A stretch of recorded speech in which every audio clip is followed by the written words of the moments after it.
All right, so the first thing that you need to do is install something called PIP. So PIP is a package management system that is used to install and manage packages that are written in Python. And PIP is a little bit like CocoaPods, but for Python packages. So if you go onto the Python package index at pypi.python.org, then you'll be able to see a list of all the Python packages. And as you can see, currently there's over 100,000 packages that you can download. So downloading it from here and maintaining it and keeping it updated is kind of tiresome. So instead, we're going to be using pip to do that. So Macs will come with Python pre-installed. And if you installed virtual environments in the past, or if you've downloaded Python 2 or Python 3, then you probably already have pip on your system. But it's pretty easy to check to see if you have pip installed. All you need to do is just write pip-v, and you can see which version you've got. And if you don't have pip installed, then it'll tell you that it doesn't exist. So I've already got pip installed, 9.0.1. Now, if you don't have pip installed, it's also incredibly easy to install it. So if you're unfamiliar with Python and Linux commands, then it's probably easier just to head over to this URL, which I'll link to in this lesson. And all you have to do is just download this by right-clicking, save link as, and I'm going to save it on my desktop. Now, once you've got it downloaded, then you need to change directory to where it's located. So in my case, I've downloaded it to my desktop. And once I'm inside my desktop, then all I need to do to install pip is just to run it using Python. Now, I'm going to add the sudo keyword in front of it, which stands for superuser2. So that'll ask me for my password, but it gives me admin privileges. So you're going to write sudo, then you're going to write Python. So this is what you're going to use to run that get pip.py file that you've downloaded. So just review your line of code, just make sure it says exactly the same as mine, and then hit enter.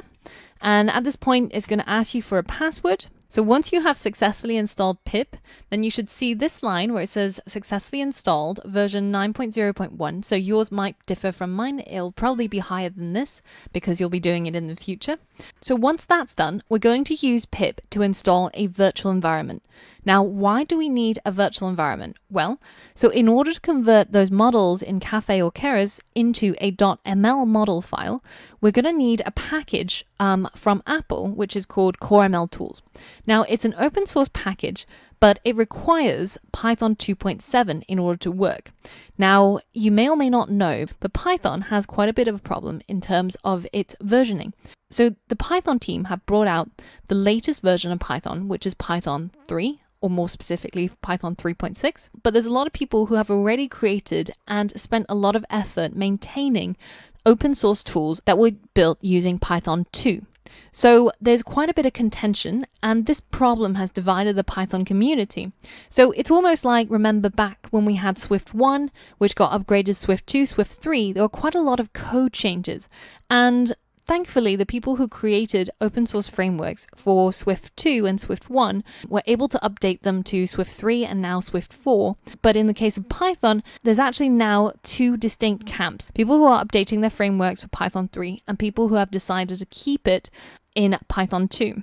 So in the case of CoremlTools, Apple decided that it's only going to work with Python 2.7.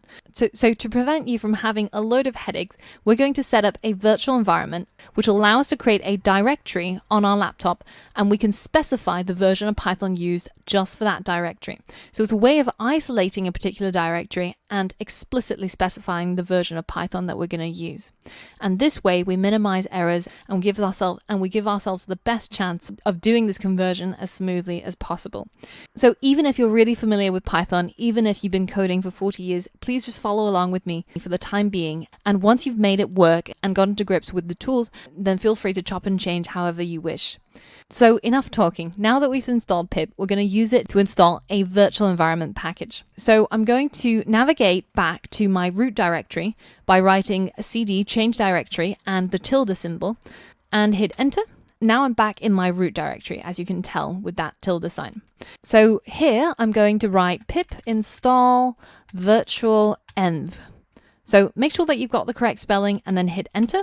So if you get an error like this, where it says permission denied, then all you need to do is just to add the sudo keyword in front of it. So now, instead of pip install virtual env, it's sudo pip install virtual env.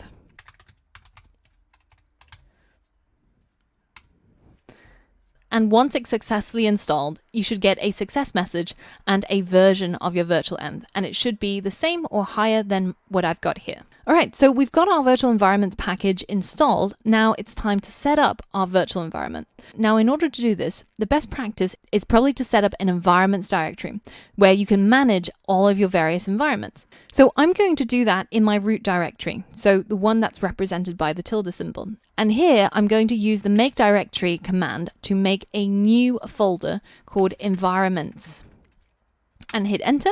Now, for those of you guys who are more familiar with the graphic user interface or prefer the GUI, then if you have a look inside your user folder in Finder, then you should be able to see a folder that was newly created called environments. So now that we've got this environments folder up here, we're going to cd or change directory in there. So cd environments. So now we are inside environments, and this is the place where we're going to create our virtual environment in Python 2.7. So to do that, we're going to invoke virtual env -- python equals -user /bin /python 2.7, and we're going to call that directory Python 27. So what this line does is it uses the virtual environment package to create a directory called Python 27 inside the environments directory, and it's going to set it up to run on Python 2.7. So now if I hit enter, you'll see that it's going to take a little while. And once it's done, if you have a look inside environments, you now have this directory called Python 27. So to start our virtual environment, all you need to write is source Python 27 /bin /activate. Hit enter, and you can see you are now running on Python 27. And we can check that by writing Python -- version. Hit enter, and you can see we are running Python 2.7.10. So awesome. Now, in order to exit the Python 2.7 environment, all you need to do is just type deactivate. And you can see we are back now in our environments directory, and we are no longer inside the Python 27 virtual environment.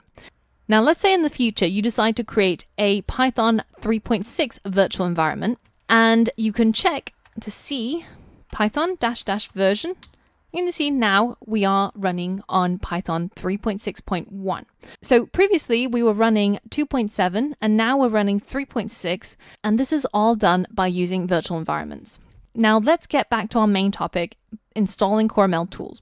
So let's deactivate our Python 3.6 and get back into our Python 2.7. So source, then Python 27 /bin /activate while inside your environments folder. So hit enter, and you should see we're now back into Python 2.7 virtual environment. So while we're inside a Python 2.7 virtual environment, we are going to install our CoremlTools. And it's as easy as writing pip install -u CoremlTools. Hit enter, and it should take a little while, not too long, and now it's done. And if you're interested in what that -u does, it simply helps you install the latest version of CoremlTools. So whereas if you just wrote pip install CoremlTools, if you already had it on your system, it would say already installed, this is the version. But by adding that modifier -u, then even if you have CoremlTools, it'll go and check and grab the latest version of it and help you install it. All right, and so that's all you need to do. So deactivate to get out of Python 2.7 virtual environment, and we are done. We have installed CoremlTools using pip and Python, and we are now ready to convert our model into a ML model file. As always, if you have any trouble doing any of that, be sure to start a new thread in the Q&A, and we'll try and help you out. So I'll see you on the next lesson.